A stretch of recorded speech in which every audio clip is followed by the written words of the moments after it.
Hello and welcome to Psych 3020, and apologies for cancelling the lecture today, but I don't want to give everyone influenza A. So instead, here's a video lecture that will hopefully do the same job. Okay, so let's give it a go.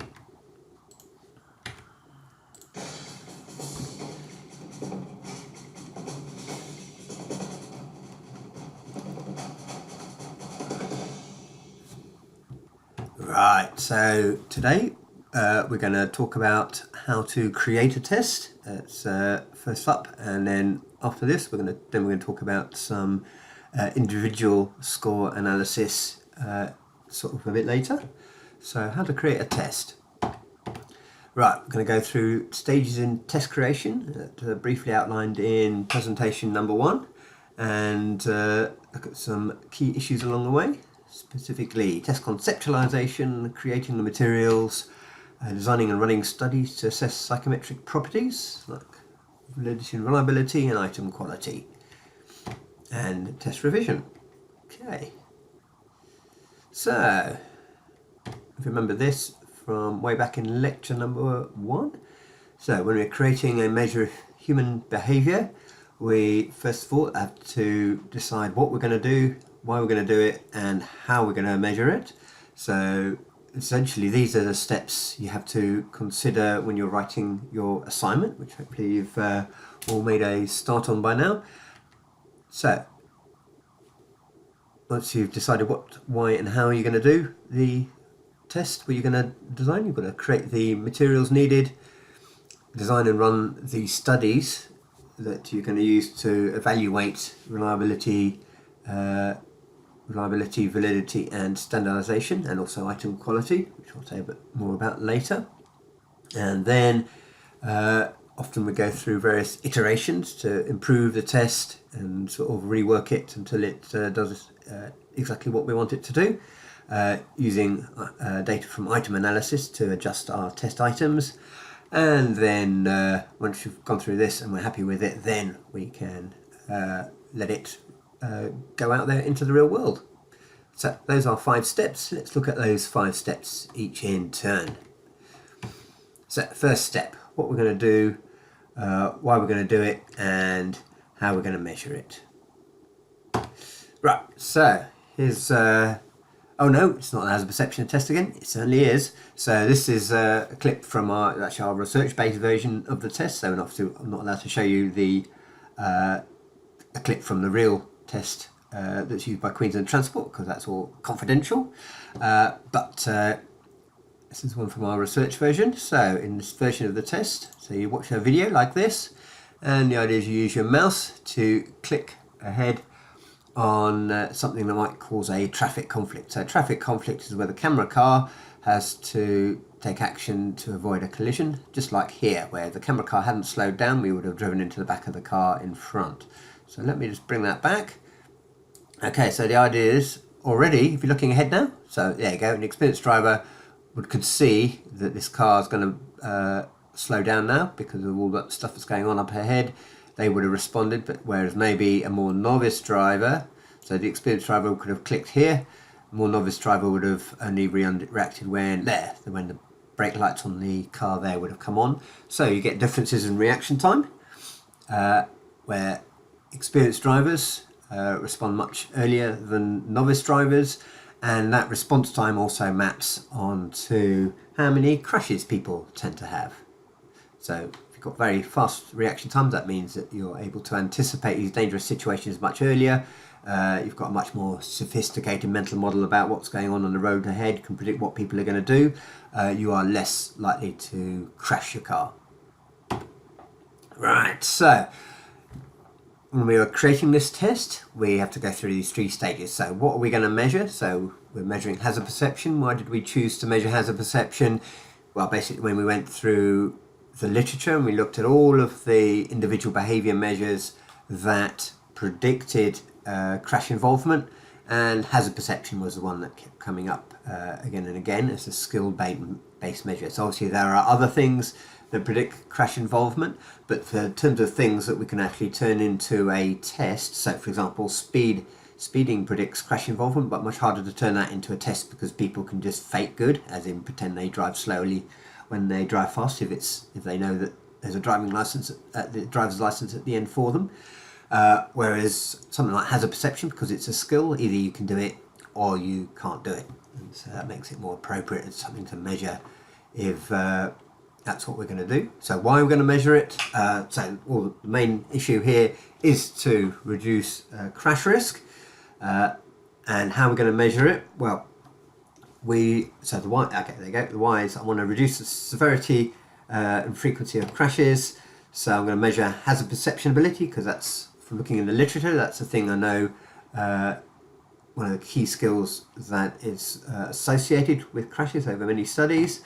And yeah, there you go. There's one of the from another one of our hazards. There's a hazard there, and that's what we're trying to measure.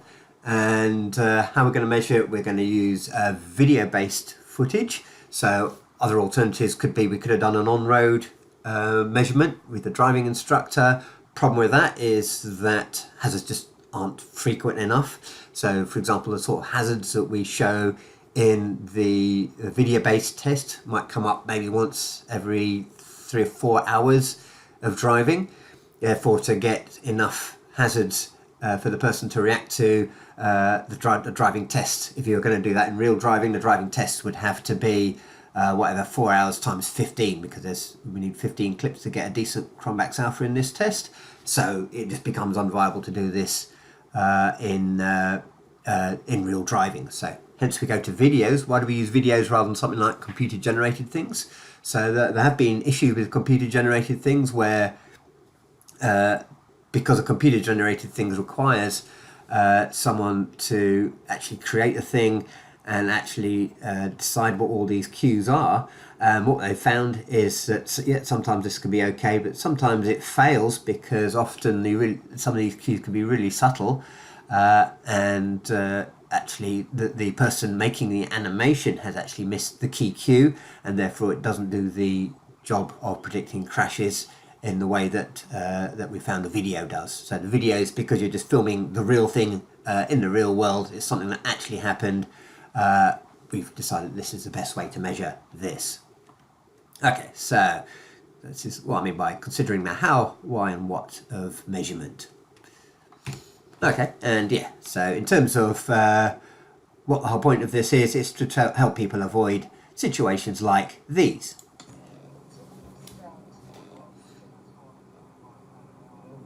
Whoa! Idiot, you're a fool, mate!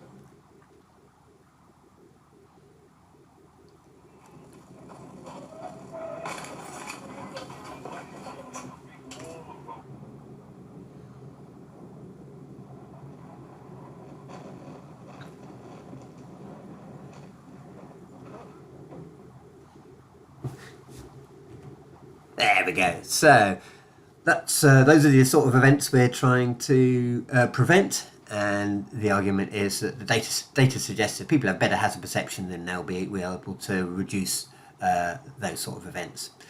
Okay, so using this video-based simulation where people are going to click on the hazard when they see it emerge, like so, and yeah, and we've tested the validity by checking that our hazard perception test can first of all tell apart novice drivers and experienced drivers, and second of all that the hazard perception test scores can predict how many crashes people not only have had but also will have had. So we did a big test where we surveyed 30,000 people who had done the hazard perception test for Queensland Transport, and followed them up a year later. So it was like subsample of them, 5,000 people, and we found that their hazard perception scores predicted, on the first time they did the test, predicted how many crashes they were going to have in the subsequent year. Okay, so therefore that makes this test into a useful screening tool, so that the idea is if you can get above a certain score in this test, then you should be less likely to crash, which is what we want. Okay, so the idea is that then hopefully the test serves as a motivator for people to learn how to do hazard perception.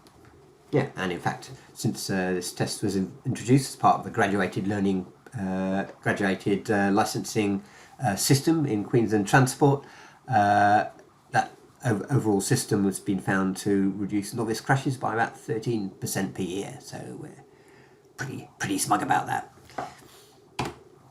Right, so well, in terms of conceptualising your test, there's a whole long list of checklists, a checklist of things I've done here. So none of this here is sort of rocket science, but they are all things that you need to consider. So I think, Mark, what we're going to get you to do, I think some of the tutorials that are coming up, is actually come up with your own version of this checklist. That the idea is any time you're going through this process in the future, you pull out that checklist and just check that you've considered everything that you need to consider.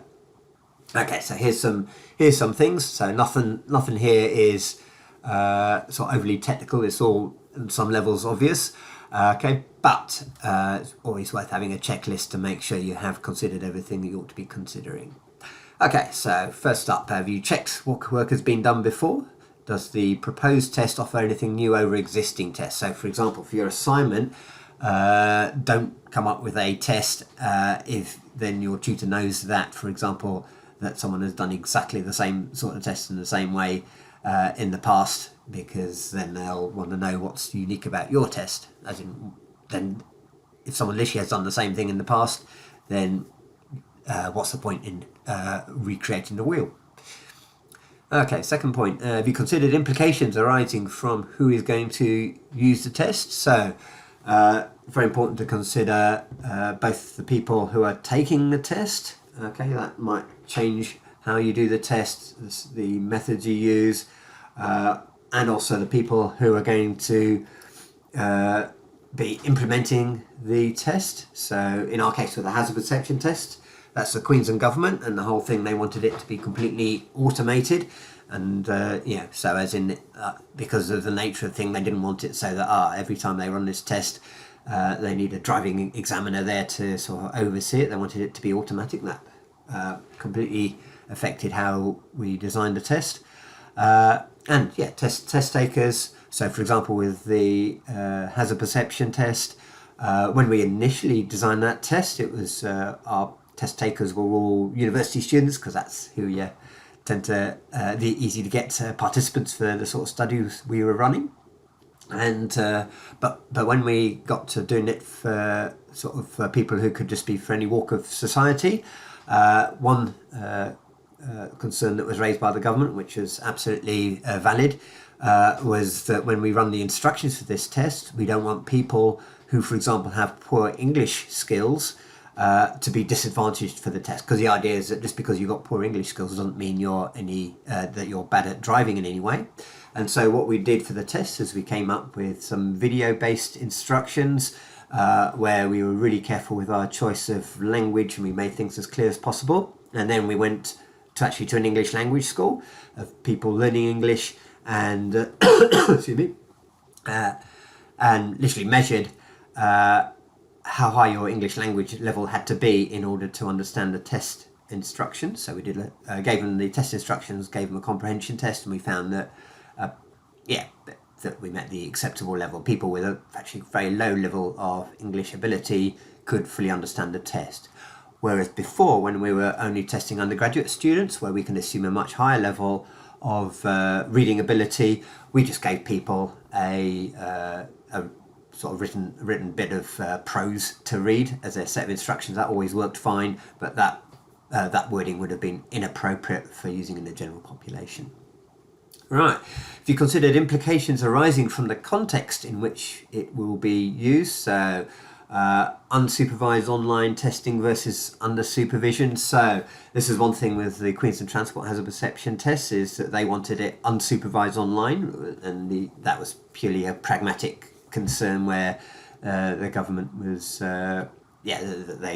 they were concerned because there's a lot of people in sort of rural outback Queensland who find it very difficult to get to a sort of a test centre to be supervised. So in other states they do these things under supervision. In the UK it's under supervision, but they didn't want to do that, and that incurs some risks. So that is, it's obviously easier to cheat the Queensland test in that you can get is that people could might not be the person who says they're doing the test might not actually be the person doing the test, and that was a risk they decided to take on board. Okay, we actually, we would advise them against that, but yeah, I can see where they're coming from anyway.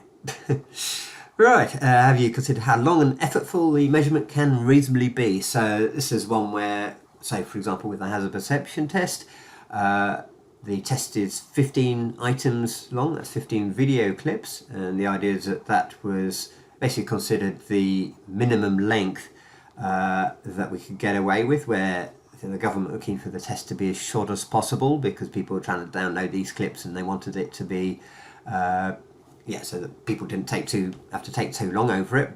But the pushback against that from our point of view is that you still need enough items so that you can have the test can be reliable. So remember, if for example we made our hazard perception test say three items long or 5 items long, then it probably would just be an unreliable test because the hazards we'd be showing them, their response time just wouldn't give us enough of a sample of their behaviour. And so we looked at the data and we actually applied that Spearman-Brown formula that I talked about in presentation 3, and found that 15 items was the minimum that would give us around about a convex alpha of 0.7. So that's why there's 15 items there. That's the shortest the test can be while maintaining a sufficient level of reliability. And remember, without reliability, we can't get validity. All right. And there might be all sorts of other things there. So obviously, as we will see with some things like intelligence tests, you can have like full-on versions which are like an hour and a half. You can have shortened versions which are like 15 minutes, where at the end of the day the whole thing is a trade-off. The longer it is, the more reliable it is, but the more tired people will get, and the less time you've got for other things. The shorter it is, the less reliable it will be, but then the more time you've got for other things and so forth. Alright, and next one, have you considered potential practicalities associated with running your test? Okay, so everything has to run within a pragmatic world when we're doing this sort of stuff, nobody has infinite budget, basically we're going to decide how much money we've got to spend and how much time do we have. That will determine pretty much everything. So from the nature of how we're, for example, in terms of that hazard perception test, how nature of how we do the filming, and the nature of the sort of validation and reliability studies and what we can do with that. So time and money constrains all of those things, just like with everything else in life. Does your test need to be automated? Or if it doesn't have to be automated, then it obviously opens up more options to you, but raises your costs. Does the test need to be supervised? It needs to be supervised. It raises your costs, but might make the thing more valid, and it makes it harder for people to cheat, for example. Does your test need someone to administer it? So this is where you might, like as we'll see later in the course with IQ tests, the ones that require an examiner to administer the test. They give you maybe richer data because you can see what's going on, and you can you can have a much more of an sort of interactive feel to the thing rather than just say picking multiple choice options. But it makes it a lot more effortful to score and administer. So what's the trade-off? Okay, any chance your participants will misunderstand what they're supposed to do? So again, make sure you spent sufficient time making sure your whatever instructions you have or whatever wording in your questionnaires is as clear as possible and can't be misunderstood. So this is one where you're doing that when you're doing those tutorial exercises about GPA prediction, and you're writing your new questionnaire items. That's one of the big values of piloting, is to try and really nail down the wording of the thing so that people can't take what you've written the wrong way. Right, and yeah, just a little things like, so for example, very practical things like if your test is going to be used on older adults, one thing we found in the past with our hazard perception stuff is that, when we started doing research on drivers over age 65 with our hazard perception test, it all worked very well and all that, except we discovered that, of course, when this was before we had the videos and we were just giving them a block of text to read as instructions, what we would find is that they couldn't read the font, 12-point font, because their eyesight wasn't good enough. And what was the solution? Solution's very easy, just print out the instructions in larger font. So, excuse me. So yeah, sometimes really simple instructions, things like that, are needed to get around those sort of difficulties. Yeah. So basically, when you're at this stage, you're basically sitting there and you're trying to think of all of these types of issues and making sure you've got as many of them covered up front as you can. Right. Okay, and so ethical issues, very, very important, of course, especially in psychology, well, in any sort of research involving humans, and animals, of course. So specific to the sort of thing we tend to be doing here in psychology, key things are when people are responding to this, do their responses need to be anonymous? Yeah, so as in, people are providing you with sensitive data? Is there a chance that data that you thought was anonymous could actually be identifiable? And I'll give you an example of that. So in previous years, when we've done the questionnaire creation activity, we actually used to do that as a second assignment. And so every tutorial group would be creating their own questionnaire and then analysing that data. And what we found with one group was that in that group there was one single mature student, and there were questions in the survey that were asking about sensitive stuff like susceptibility to anxiety and depression. And of course what we discovered was that in that particular case we were getting people to not fill in their own questionnaires, and so it became immediately obvious that people could identify, in that tutorial group we knew who was in their own tutorial group, and there was only one person who was a mature student in that tutorial group, and immediately that person therefore became identifiable with this sensitive data. Okay, so that was a big mistake, and so the way we dealt with that is that we then in subsequent years just got everybody to fill in all the questionnaire items just to get around that particular problem. Right, should responses be compulsory to avoid missing data? And if so, do you need a prefer not to respond option? So yeah, this is what I prefer these days, is that quite often if you've got a long questionnaire, people will, and you make responses just so it doesn't actually care whether they fill them in or not. And what you tend to do, you find is that, you do end up with this missing data, and that's really annoying because it screws up your analysis. And so my strategy these days is that I make it compulsory so that you can't proceed unless you've clicked on everything, but that you give a prefer not to respond option for every question. So people always have got the option to not respond to any question because that's their right.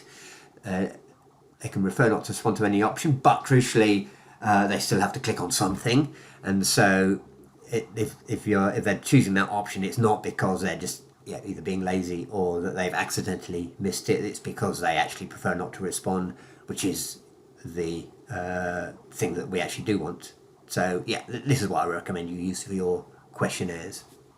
And is there any potentially sensitive, traumatizing, offensive material? So anything like that you need to be very careful how we deal with anything like that. So I don't know. So if you're asking about, say, participation in group monkey sex involving utensils, then we have to be really careful about how we might word that to avoid offending people. Yes. All right, are there any other potentially negative outcomes for the participant? Okay, so this is where piloting is so important, because so many times I've found where you've come up with what you think is a brilliant idea, and then it's only when you actually start trying it out on people that problems become apparent. And one thing was when I initiated my hazard perception test stuff when I moved here to Australia, and I started creating a new Queensland hazard perception test.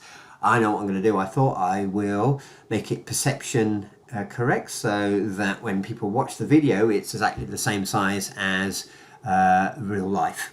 Okay, so I did that by having the thing projected onto a screen, so it's a pretty big image.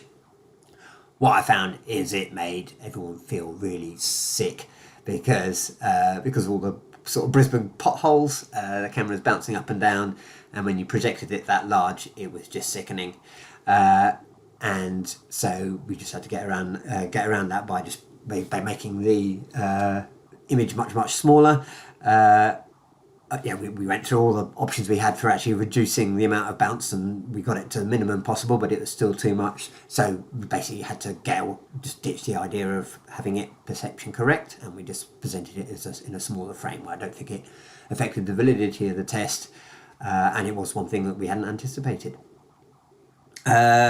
Do they recognise an individual from one of your videos of patients in a patient deterioration detection task? Okay, what I mean are that, so there's a project we were considering where we just had to apply for the ethics for that project, where we were going to take videos of patients in a recovery room, and these patients would be at different levels of recovery and deterioration, and the idea is that we would turn that into a set of stimuli for clinicians to be able to spot deterioration at a glance from the patient's appearance. Okay, with the idea that this is the sort of thing that experienced clinicians, doctors and nurses, at least claim to be able to do after X number of decades of experience, be able to spot whether someone's in trouble just from a glance at their face without looking at any further vital signs. And this is obviously a really valuable skill in a clinical setting. One of the key ethical issues here is that if we take videos of real patients at various stages of deterioration, then there's always a chance that one of the people that take part in our studies for this, or do whatever testing and training package we come up at the end of this thing, might literally recognise that patient, and this might incur breach of privacy. And so that's an issue we had to argue about when we apply for the ethics of that. Right, do you have a strategy for dealing with potentially incriminating content? You've asked people about, does it matter if you ask people whether they are going to commit crimes and that sort of thing, and they admit to it? What you're going to do about that? Do you have a plan for ensuring the confidentiality of your data? So hopefully that's fine if it's completely anonymous. If it's not anonymous, is it on a password protected server? Is it if it's on bits of paper? Is it going to be stored somewhere which is under lock and key, so someone can't just walk into your lab and access that confidential information? So do you have a plan for all of that? All right, so this would have been one of the exercises we would have done for participation points, and it would have been a word cloud activity where you go in and type as many issues as possible from all the stuff I've just been talking about when conceptualizing your new test. Okay, so maybe just do this as a thought experiment. Just have a think about all of those things, come up with your own checklist, all the things you need to consider when you're putting together a new test. And the idea is when you're doing this, as you will be doing hopefully currently doing for your assignment, and also for the GPA prediction activity you're doing in your tutorials, put that checklist into action there. Cool. Right, so creating the materials needed, dealing with all those issues, that's the next step. Okay, so creating materials, what format of test item will be best to use, how you're going to score the test, Are your test items likely to yield sufficient variability in responses if applicable? For example, you're creating a norm reference test. Norm reference tests, remember, need variability in responses or they don't work. Norm reference tests are about telling people apart. You can't tell people apart if you haven't got enough variability. Do your test items sample the domain of interest sufficiently? So it's content validity, if that's applicable. If you're creating a criterion reference test, do the items in your test actually test people on the relevant criterion? Okay, so yeah, that would be like, yeah, so like I'm creating the quizzes for this course, and therefore I make the quizzes, I'm trying to make the items in all of the quizzes things up that I think are testing the criteria for knowing the content of the course. Right, how many items will you have in your test? So always have the compromise here. Lots of items means you're going to get more reliable score probably, but it'll take a lot longer to complete, and so that might get inconvenient, and so you have to have a trade-off between the two usually. And yeah, another thing to consider that we mentioned last week, face validity. Do you want it or not want it? So remember, the advantage of face validity could be that people are more likely to take your test seriously if they think it's measuring something sensible, and less likely to give you missing values and that sort of thing. However, there might be a situation where you don't want face validity, and that might be a situation where your test is you don't want people to know what you're actually measuring, and so you don't want it to be obvious what the test is. Therefore, it would have poor face validity, in which case that's how you'd be designing your items. So have you got it if you want it, and if you've not got it, or not got it if you don't want it. Right, so now let's talk about things specifically for questionnaire or written exam style tests. So is your wording of your questions as clear as possible? Is the wording of your questions unambiguous? If you're creating an ability test, will people get the answers correct or incorrect for the right reasons? Does the test measure knowledge of the relevant domain instead of ability to deal with convoluted sentences? So yeah, believe it or not, with the quiz questions, I'm always I'm always tweaking the wording, and I'm always trying to get it so that if you get it wrong, it's because you don't know the content, rather than have got tripped up with a convoluted sentence. And with all these things, yeah, I know that nothing's ever perfect, and so I'm always sort of trying to correct those things and improve them. And there will be still people getting those things wrong for the wrong reasons, but obviously my intention is to get it so that most of the time people are getting it wrong for the wrong reason, wrong for the right reason, or right for the right reason. Okay, so yeah, so at least the intention, make questions as clear as possible, make the questions unambiguous, and if you've got a personality type test, have you considered using reverse worded questions to counteract potential biases? So that is biases where some people like agreeing with things an awful lot, or even the other way around. Okay, if you've got a multiple choice ability tests, are the incorrect distractor items, are they actually plausible? So I'll give you an example of this one with the remember I was talking about that colonoscopy test that we came up with, and with that one we found that there's a couple of the items where even our novice group, who were psychology students, were able to guess the right answer just because of the way it was worded. I think there was one thing where it was labelling bits of the gear, parts of the colonoscope, and basically even you knew nothing about a colonoscope, you could guess what the correct answer was. So the distractors were inappropriate, and so a respondent who knows nothing about colonoscopy could have guessed the correct answer without knowing about it, and therefore we ditched those questions. Right, so okay. It would have been another thing for your participant points. So just do it as a thought experiment in your head right now.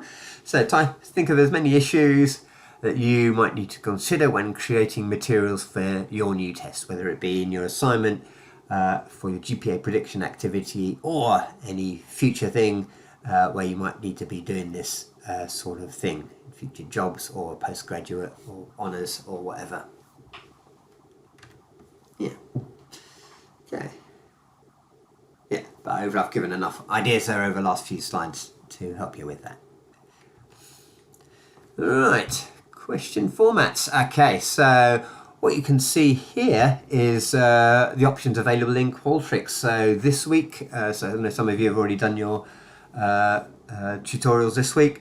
Most of you still to come, but this week your tutor will be teaching you how to use Qualtrics. So everybody should be able to access Qualtrics individually. If you can't, then let me know.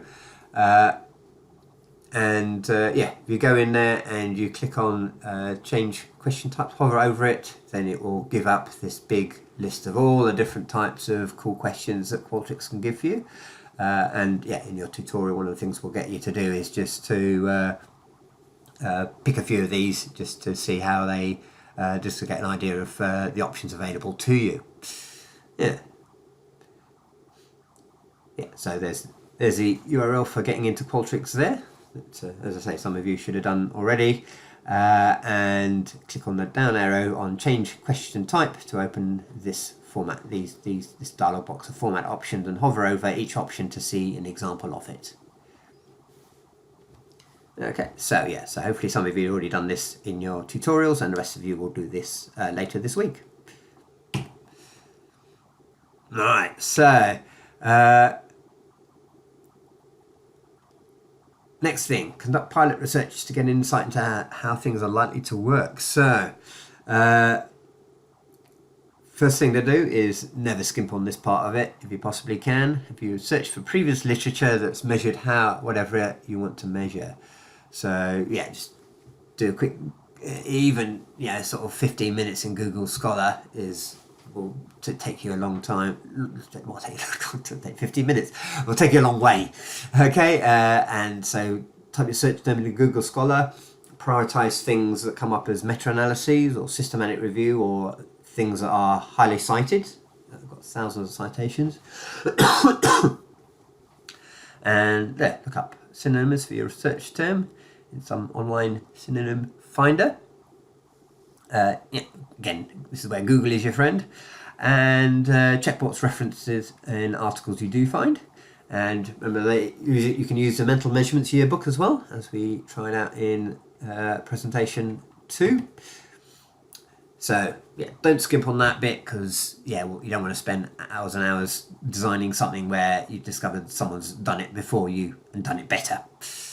So have you talked to people who might know something about what you want to measure?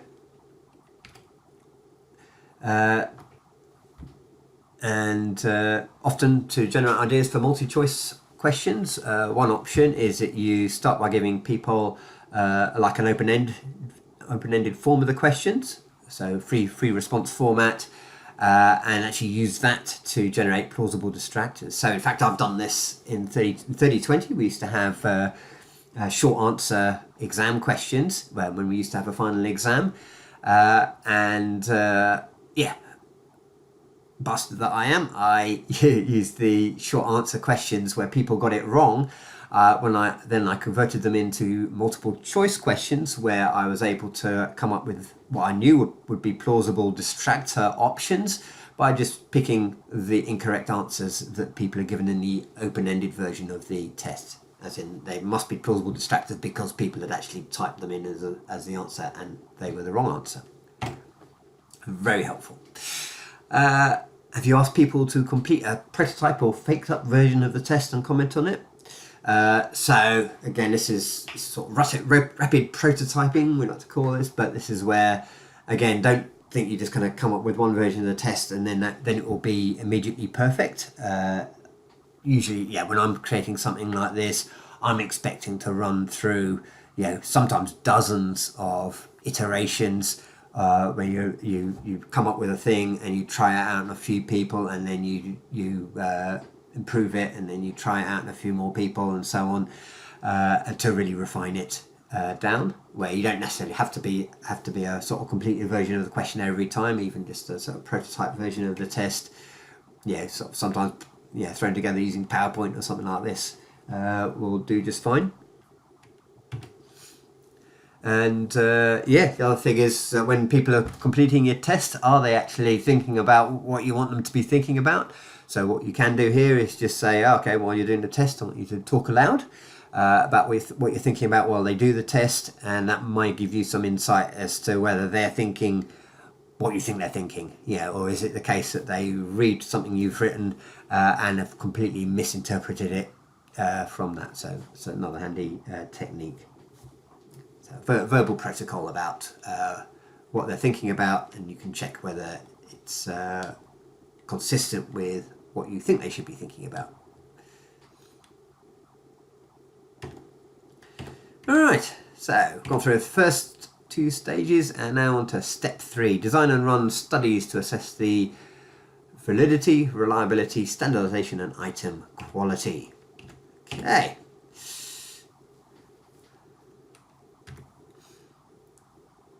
Right, so everything about test reliability and test validity, see presentations 3 and presentation 4 for all the stuff on how to do those things, all the strategies you can use for measuring reliability and for measuring validity.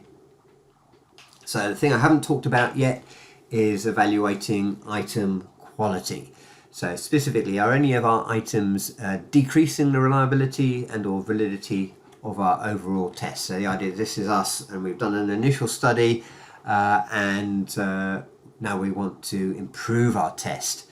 Okay, so is there some systematic sort of a numerical thing we can do to decide which of our items are helping our test and which of our items are hindering our test?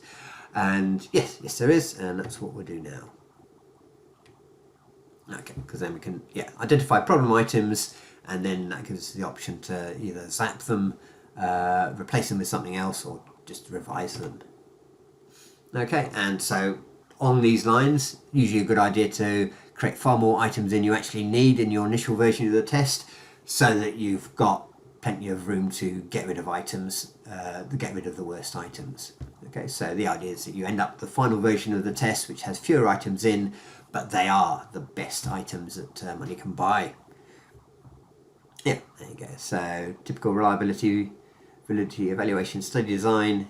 Going back to my electrician competence test, recruit lots of electricians, get them all to do the test, but include more items in the test than you'll need, and then do your validity criteria with the expert electrician, and then look at which items aren't helping this test as much as they should, so that you can get rid of them. Okay, there's some true or falses here. It's generally useful to create more items for a new test than you intend to use. That's true, because if you create more items for a new test, then that always gives you the option to lose some of those items and only have the test with the best items in. Second question, it is generally a good idea to aim to create only as many items for your new psychological test as you're likely to need in the final version. False. Because then you've just got no leeway for if you happen to have some rubbish items in there, you can't get rid of them then.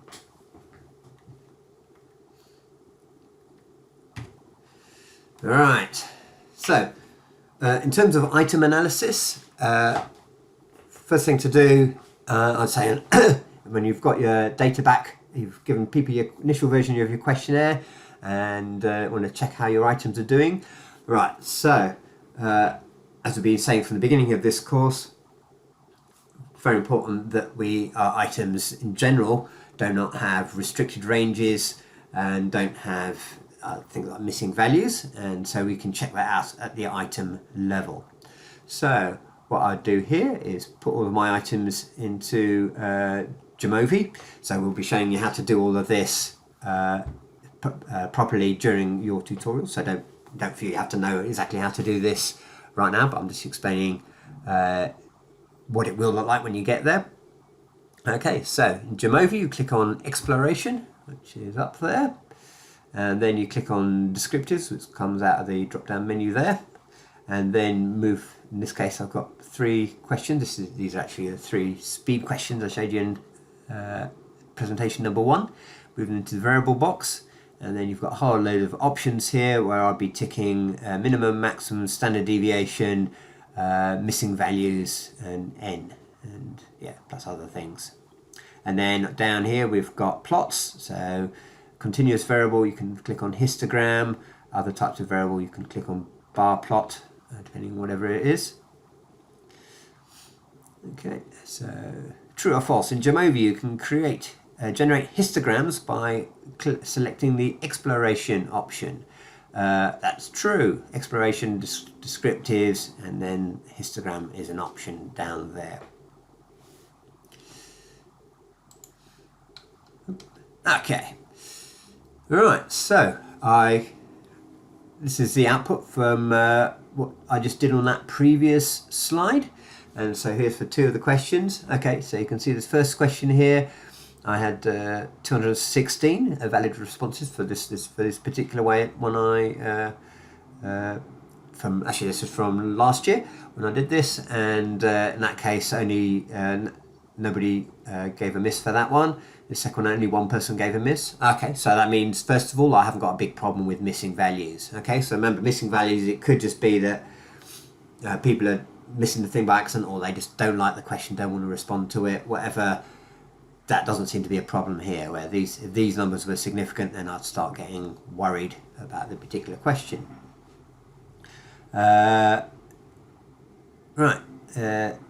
Means seems, so remember this is 5-point scale. 3 seems about in the middle. That seems okay. Minimum standard deviation is reasonable. That's saying I've got a reasonable spread here, and minimums and maximums 1 to 6. We're using the whole range of the scale, which is from 1 to 6. Okay, here we go.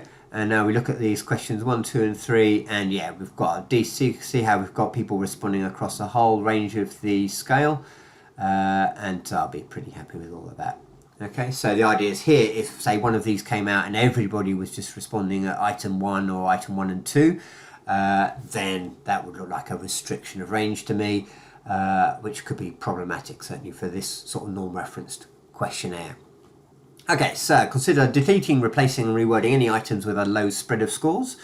Okay, of course it could be the case your test is criterion reference, so it might be entirely appropriate for test items to have a small range.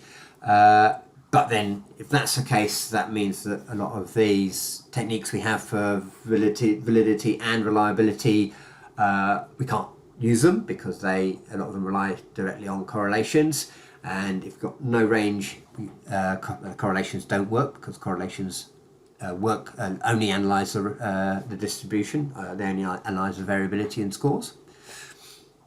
Check to see if any of your items have allotting missive values, so it could suggest that there's a problem with it. People don't want to respond to it, so yeah, it was just too rude, too difficult to answer, whatever. Okay, right, here's some questions. True or false? If we're creating a norm reference test, then items with a reduced spread of scores may be a problem. Yes, so that's true. Yeah, we've got a norm reference test and we've got a restricted spread of scores, then that's a problem, because a norm reference test, the aim of the game there is individual differences. It's to tell people apart, and we can't tell people apart if they all are giving us the same score. We absolutely need variability in that context. Okay, second question. If we're creating a criterion reference test, then items with a reduced spread of scores are a problem, and so this is false. So just as I said here, excuse me. No, there might not be a problem here, because it could just be that everyone's met your criteria. So I create a question that goes in the quiz, and it's something that everybody should know, and everybody knows it. Everyone gets the same score, so there's no spread of scores there, but the test is doing exactly what I want it to be doing. So for a criterion reference test, it might be annoying and it makes it harder to do our reliability validity stuff, but it not be a fundamental problem with the test. All right, so yeah, so that second question is false. Right, so which of your items increase or decrease the internal consistency of your test? So remember, it's internal consistency. So this is one of the estimates of reliability we have, and it's the one where it's asking the question of, if you've got lots of items in your test and they're all supposed to be measuring the same underlying thing, do people give similar scores across these different items that are all supposed to be measuring the same underlying thing? Okay, so in presentation 3 I showed you how to calculate Cronbach's alpha, where we just cut and paste all our items from here to the item thing, going to when we get to this dialog box by clicking on analyses and then factor, and then that comes up with the drop down box which includes reliability. Click there and you'll get to here, and that automatically will give you a Cronbach's alpha, which will pop up on this side here, and then tick the boxes below marked Cronbach's alpha if item is dropped. Okay, so that's saying what would the Cronbach's alpha be if I got rid of any one of these items I've put in my test.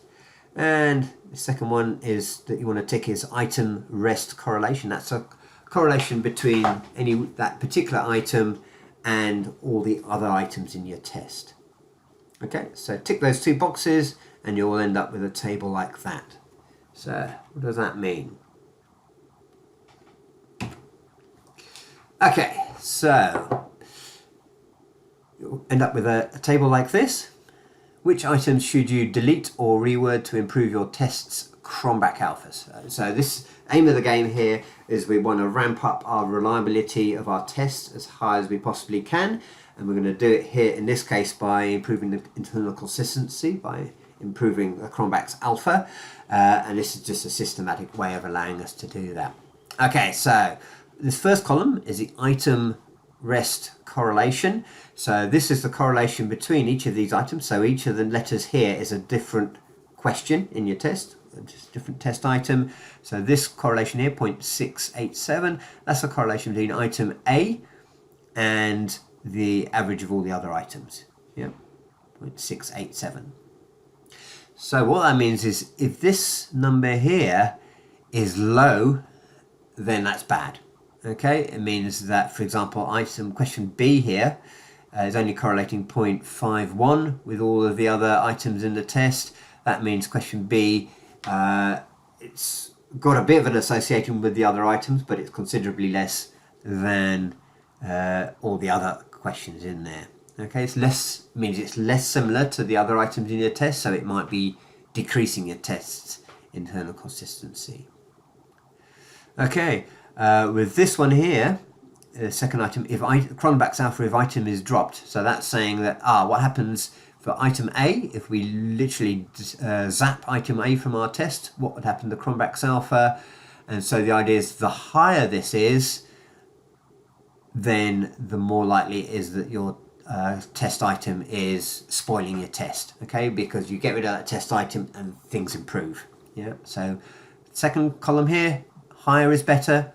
First column here, lower is better. Okay. Right.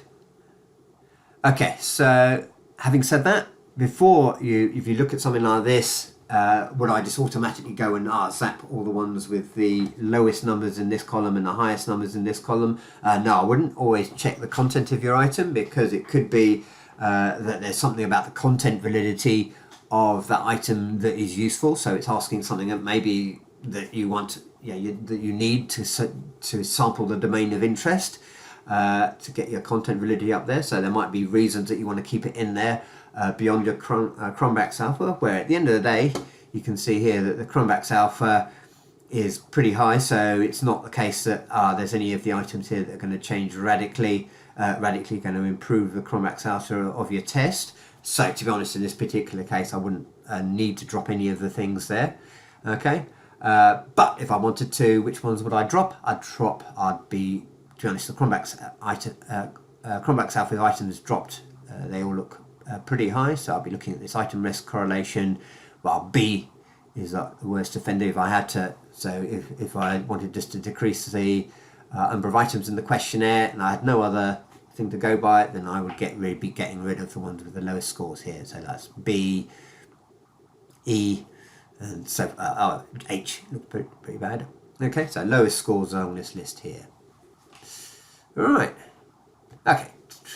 True or false?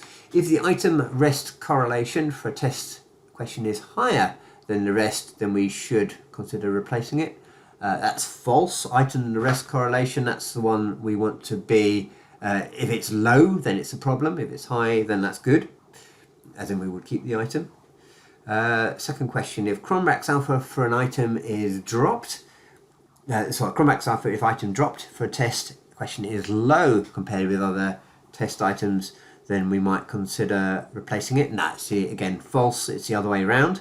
If this one's high, that means you get rid of the item and then suddenly the tests get better, is improved with the absence of the item, then that's when we would consider replacing it. If it's the other way around, then that item is probably one of the last ones that we would consider replacing. So both of those false. Okay, right, what we would have done is a crowdsourced wisdom participation point exercise where you can see the things there, where you go into a word stream. You can do this now in your head as an exercise, and if you're going to replace 4 questions based on this data, or just that you decided this questionnaire is too long and you want to get rid of 4 questions just to make it fit within the number of questions you had available to you, which ones would they be? So remember, you're looking down this column here to see which are the lowest numbers, and you're looking down this column here to see which are the highest numbers to help you choose. Okay, have a think, and yeah, I would say B, that's 0.5, that's the lowest there. These ones are pretty similar, so I'll be going B, H, 0.56, E, 0.61, F.66. Could consider O's right on the next one up. Could consider O, but yeah. But to be honest, in this case, the Cronbach's alpha is pretty good across the board anyway. So I'd be more in this particular case. I'd be more looking at that and saying the only reason I'd want to get rid of 4 questions is if I wanted a shorter questionnaire. But yeah, it's also the case that any questionnaire can always be improved. Right, which of your items increase or decrease the criterion validity of your test? Okay, so we've dealt with reliability, we've dealt with item spread, the variability of score. Now let's talk about how items contribute to the validity of your test. The validity being whether it's measuring what you think it's measuring. So what you do here is just correlate each of the individual items with the whatever criterion measure you're using for validity. Okay, so if you remember, this one example I'm going to use here is the speed questionnaire, where the criterion validity measure for that speed questionnaire was crashes. Okay, so this is a version of the data where this actually worked, and our test score could predict crashes. So to get here, I've gone into Jamovi. I've clicked on regression. The drop-down menu gives me correlation matrix, and then I've copied over my 3 questions, overall test score, and the criteria measure, which is number of crashes people claim to have had. Right. So, true or false? To determine the contribution of a test question to overall test validity, we could look at correlations between it and other test items. So that's false, and the reason it's false is what we're describing here is actually it's the test question's contribution to the overall test reliability, okay, because it's looking at the correlation between it and other test items, which was what's on the previous slide. It's not looking at the correlation between it and your validity item. So this is just seeing what you're testing here is just whether people are responding the same to that item as they are to the other items in the test. That is reliability, that is not validity, therefore it's false. Okay, which items should you delete, replace or reword to improve your test's validity? So yeah, just look at the correlations between your items and the criteria measure. Last column in this example, circled here in red. Consider removing, improving or replacing the items with the lowest correlations. Yeah. So question number 1 is correlating with crashes about 0.16, question 2 0.8, and question 3 0.04. So question 3 there is the weakest one. So for the speed questionnaire, I would be, if I was going to replace any of the items, I would replace the third one. Okay, in terms of improving its ability to predict crashes, which is the criterion I had for validity in this case. Okay, so true or false. To determine the contribution of a test question to overall test validity, we could look at its association with some overall criterion measure. So yeah, that would be true. Okay, yeah, that's exactly what we're doing here. We're looking at its association or its correlation with some appropriate criterion measure, and yeah, it's that if that is high, then that's good. If it's very low, then maybe we consider doing something with that item. Question 2. If the correlation between a test question and the overall test score is high relative to other items, then it is likely to be improving the test's validity. Okay, so this is one where where this is false, because what you're describing there is an assessment of reliability. So correlation between a test question and overall test score. That's essentially asking, is your test item basically correlating with all the other items in the test, which is where your overall test score comes from, including itself. If that was high, is that improving your validity? No, that's just showing that people are responding the same to all of the items within your test, and you can have really high reliability without having any validity whatsoever. Thinking back to my window fitters example. Okay, third question. If the correlation between a test question and some appropriate criteria measure is low relative to other items, then it is likely to be improving the test's validity. Okay, so that's false. It's the wrong way around. So if the correlation between a test item and some appropriate criteria measure is low, then it's likely to be making that validity worse, as in it's less likely to be associated with that criteria measure. Right. Okay. So in this example so far, it was all correlations. What about if your data ends up in different forms? Okay, so of course, as we know, correlations are generally for when we've got continuous variables. So that's, the examples we've been looking at is where the criteria measure is continuous and the test measure is continuous. Then we would use a correlation. What happens if the test item is continuous and the criterion measure is dichotomous? Dichotomous means there's only two options. So crash involved versus crash free, or novice versus expert. Okay, so in these situations, when one variable is continuous and one is dichotomous, you can still use a correlation. Run one in Jamovi, but it's just the actual correlation will kick out is just a slightly different thing called a point by serial correlation. But the point is, you don't need to know that. You just run the correlation, and Jamovi sorts that all out behind the scenes. Yeah, or you could do it. In this case, you could use a t-test in there. It will actually mathematically behind the scenes do exactly the same thing. Yeah, as you'll see, if you did a t-test or a correlation in that context, it should give you exactly the same p-value. Okay, so yeah, same goes as if your criteria measure is continuous and your test item has a dichotomous outcome. Dichotomous being correct, incorrect, or true, false. And so the only thing where you couldn't use a correlation is if both your test item is dichotomous and your criterion item is dichotomous. Then you would use a good old chi-squared test instead. Okay, so right, to get t-test in Jamovi, click on t-tests, and yeah, the ones examples I've given, you'd use an independent samples t-test. Get a chi-squared test in Jamovi, click on frequencies, and then contingency tables, independent samples. Right, true or false? If your test items are dichotomous and your criterion measure is continuous, then it's probably appropriate to examine the relationship between them using a correlation. That's true. Yeah, it would be a point by serial correlation, and yeah, yes you could. If your test responses are dichotomous and your criterion measure is continuous, then it is probably appropriate to examine the relationship between them using a t-test. So that's also true. Cool.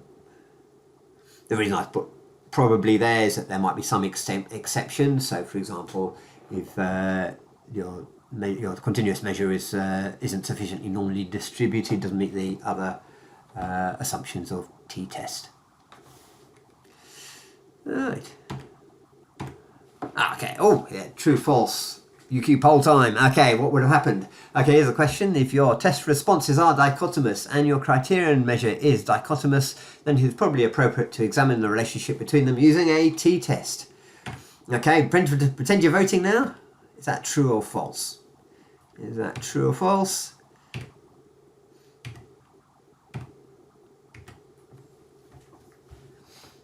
That is false. Okay, if the test response is dichotomous and criterion measure is dichotomous, then you can't use a t-test. You'll probably be wanting to use a chi-squared test instead.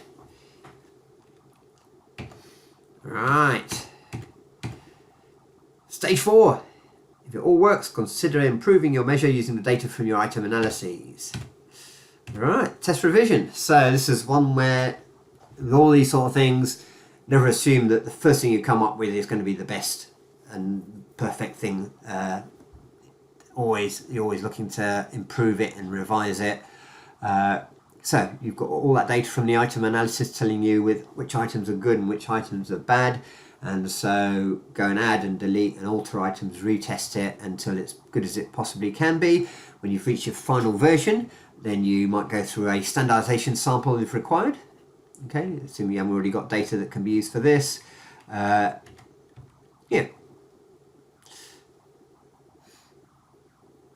And then we're on to step 5. And yeah, this is the nice bit. You get to the final stage where you're happy that your thing is as good as it can be reasonably expected to be given the budgetary constraints and time constraints at your disposal, and then you release it into the world and it transforms things like so. Ooh. There. Fantastic. Okay, so that's it for the part 1 of this presentation, and so now I'm going to kick off with part 2 of the presentation, where we're going to look at individual score interpretation.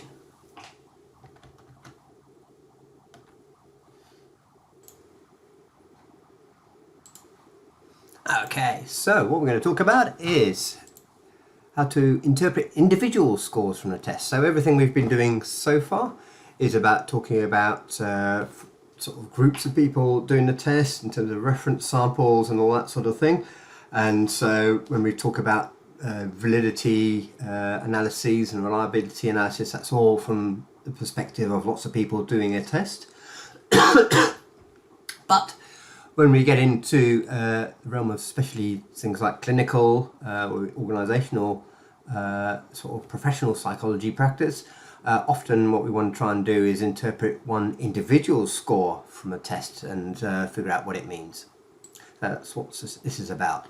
So one of the things we need to know for that is the standard error of measurement and confidence intervals for individual scores, and that's what we'll cover now. Right, so imagine you've got a client, and here she is, and clinical practice, we're usually testing this person on this particular test once or twice, right? But no test is perfectly reliable, and that means that whatever scores that come out of their test will be an inaccurate measure of the underlying trait to some degree.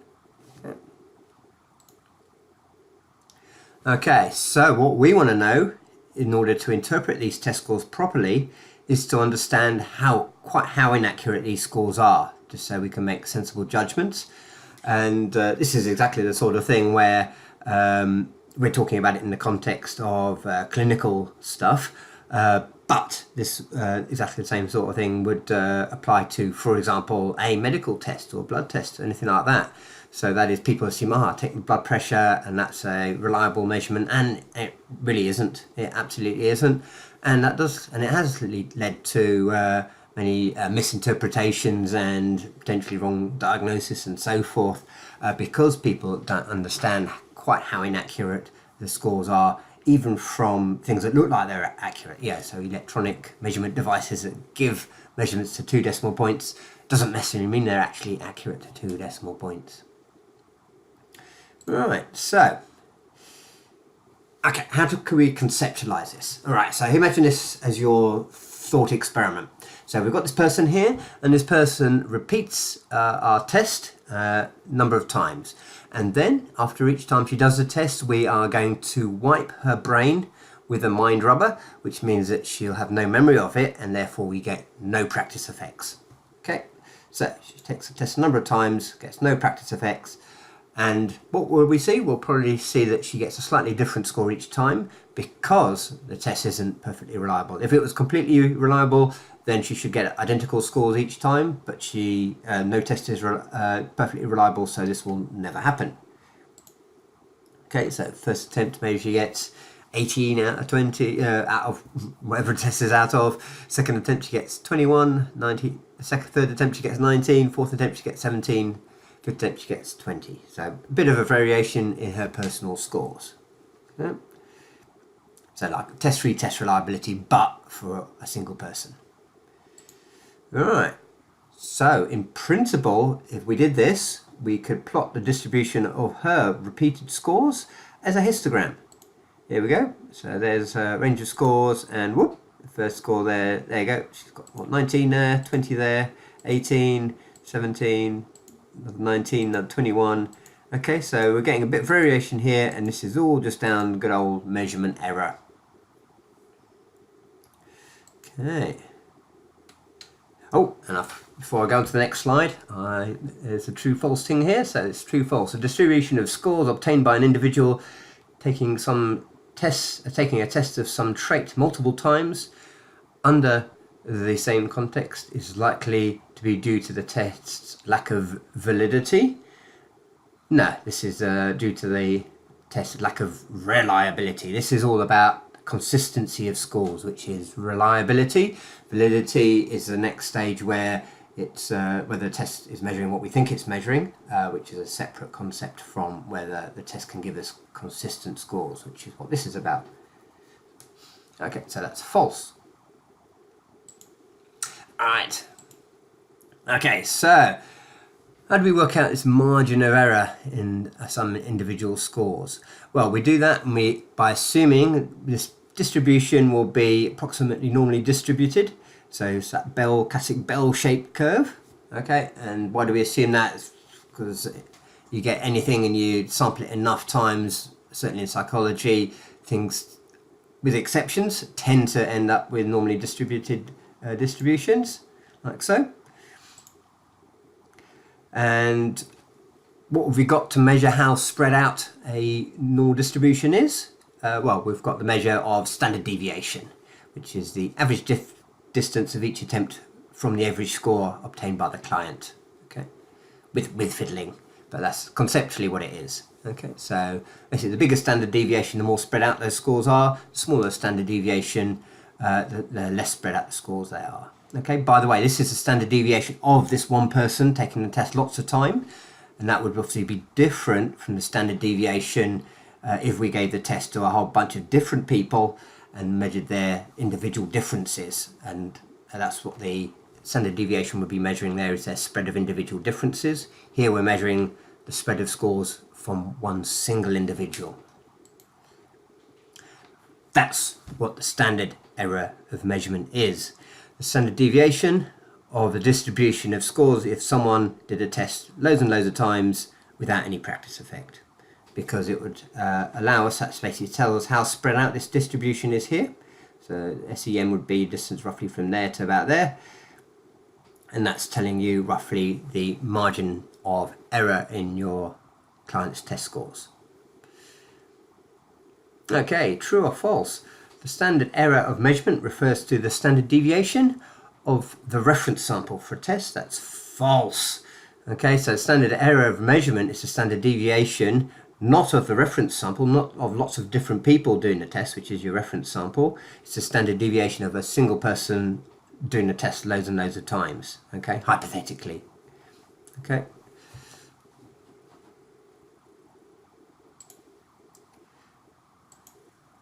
Right, so standard error measurement of measurement, or SEM. Okay, so moving on, we can also assume that the client's true score, so in reality they haven't done the test thousands of times, they've only done it once. We assume that I'm going to say that again. We assume that the client's true score, their score if the test was perfectly reliable, is at the middle of the distribution. Okay, i.e. bang there. Hypothetical true score. Okay, so I was going to say, what I was saying earlier, if your client has only taken the test once, which is in reality what will happen, then our best guess, that's the only data point you've got, so therefore your best guess of where the middle of that distribution is would be the actual score they obtained on the test. Okay, we're just assuming that actual score is in the middle of the distribution, because that's the only data point we've got to go with, so we have to make that assumption.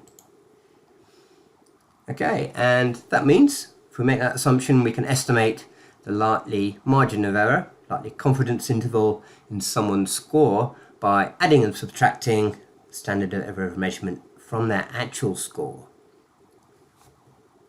Okay, true or false? When we calculate the confidence interval on an individual's test score, we assumed that their observed score is their true score. This is true, so that's essentially what I was saying there. So their observed score, as in the score that actually comes out of the test to do, their actual score, when you give them an IQ test or whatever, we've got to assume that that's their true score when we do our confidence interval calculation, because that's our best guess of their true score. It's the only score we've got for them. Okay, so it's a normal distribution, and the standard error of measurement is essentially a standard deviation. So that means all the usual normal distribution things apply. So that means about 2/3 of an individual's scores will be within plus or minus 1 standard error of measurement of the true score. It means that 95% of an individual's scores will be plus or minus 2 standard errors of measurement of the true score, plus or minus 2 standard deviations. And this 95% confidence interval, this one here, that's the margin of error we normally report, plus or minus 2 standard errors of measurement. But if we want to go crazy, 99.7% of an individual scores will be within 3 standard errors of measurement of the true score, plus or minus 3 standard deviations.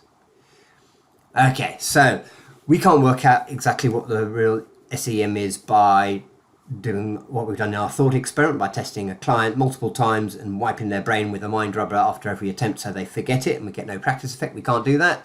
So how do we work out what the SEM is? We estimate it, and we do it using this formula.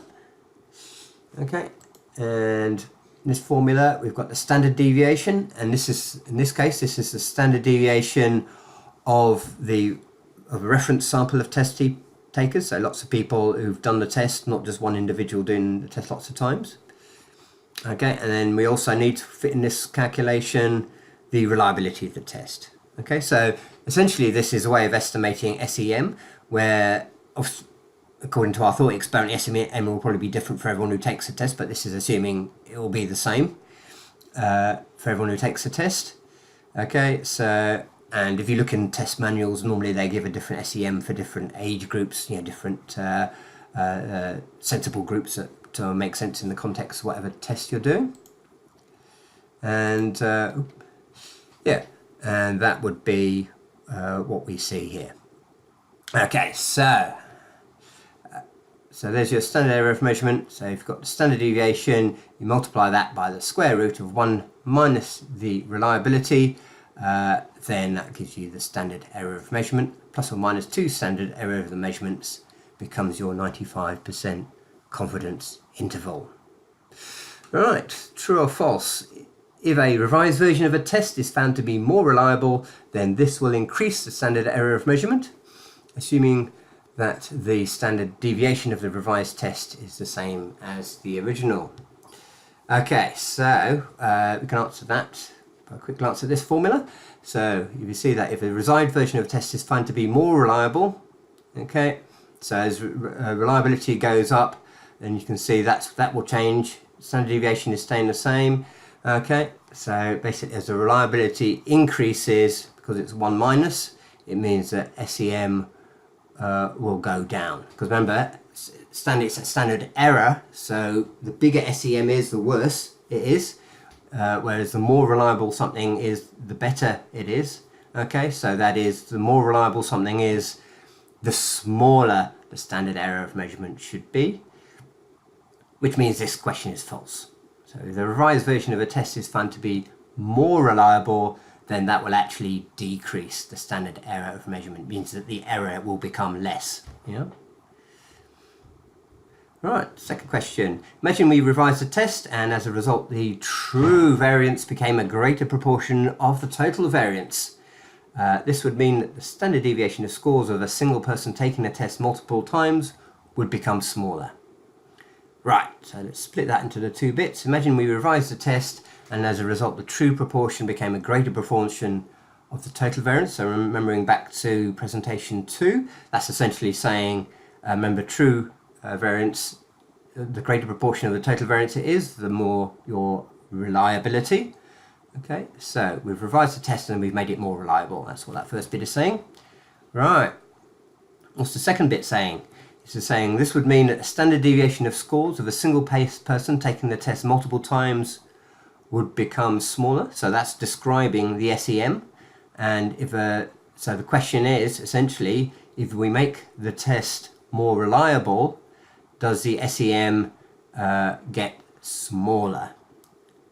And the answer is true. Okay. So remember that the more reliable your test is, that means you've got less measurement error, and the standard error of measurement is a measure of the measurement error. Okay, so more reliable your test is, then the standard error of measurement is going to be smaller. Okay, so that's true.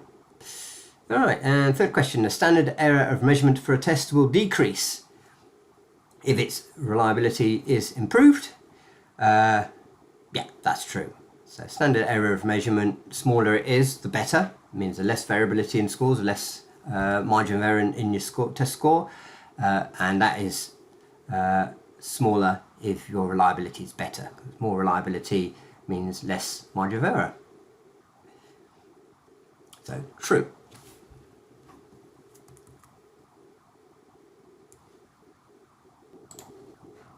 Okay, so that's it for this week's lecture, and next week I'll continue to talk a bit more about confidence intervals, how to calculate them, and standard errors of measurement and all that sort of thing. So I'll continue talking about that next week. And also next week we've pretty much, once we've done that stuff, we'll have finished all of what I'd call the core technical aspects of the course, and we'll move on to some of the other aspects where next week we'll be talking about some of the controversies surrounding intelligence. So hopefully I'll be back in action by then, and shall see you then. So goodbye.